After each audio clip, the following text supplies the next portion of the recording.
The Public Ledger is one of the world's longest continuously running magazines. Today it provides agricultural commodity news, analysis and prices.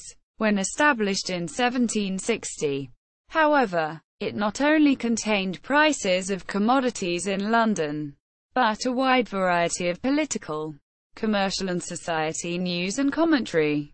It was established by John Newbery, who was better known for his pioneering children's literature. The Public Ledger was London's fourth daily newspaper in a golden age from 1730 to 1772 for advertises. Two-page advertising-driven newspapers set up after political parties withdrew subsidies to London newspapers. The Public Ledger is published by Informa plc, which also publishes Lloyd's List, the shipping journal that can trace its origins back to 1734. It is also in a stable of agricultural and bioenergy newsletters and conferences at Agronet, both in print and web forms.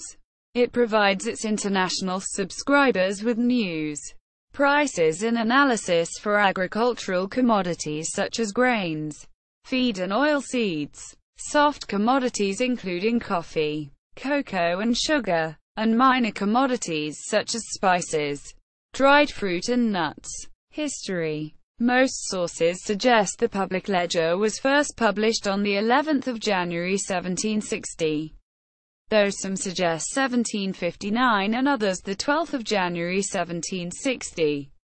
Founder John Newbery, son of a farmer in Berkshire, took an apprenticeship with William Carnan in Reading, inheriting the business after his mentor's death.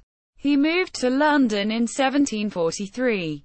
Setting up a shop called the Bible and Son at 65 Street, Paul's Churchyard, from where he published religious and children's books and the Public Ledger. In 18th-century England it was common for political parties to hold sway, and even subsidize, newspapers.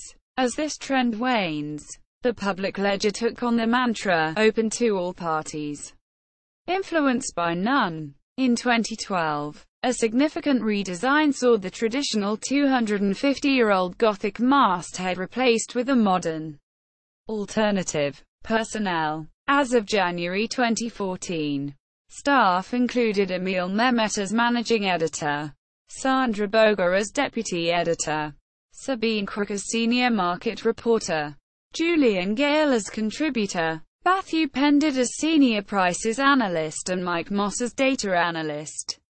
A number of freelance staff and pooled analysts are also employed around the world. Former personnel. Oliver Goldsmith was known to have written for the Public Ledger, including most famously the Chinese letters where he poses as a traveler from China to comment on Western behavior and values. He also mentions the Ledger in his novel The Vicar of Wakefield. Reverend William Jackson, a noted Irish preacher, journalist, playwright, radical and spy, was editor in 1766, while Irish political informant Leonard McNally held the position in the 1780s. Hugh Kelly, an Irish dramatist and poet, also held the post before his death in 1777, while Alexander Chalmers did so some time after 1777. The Public Ledger, Agronet, Lloyd's List, Informa,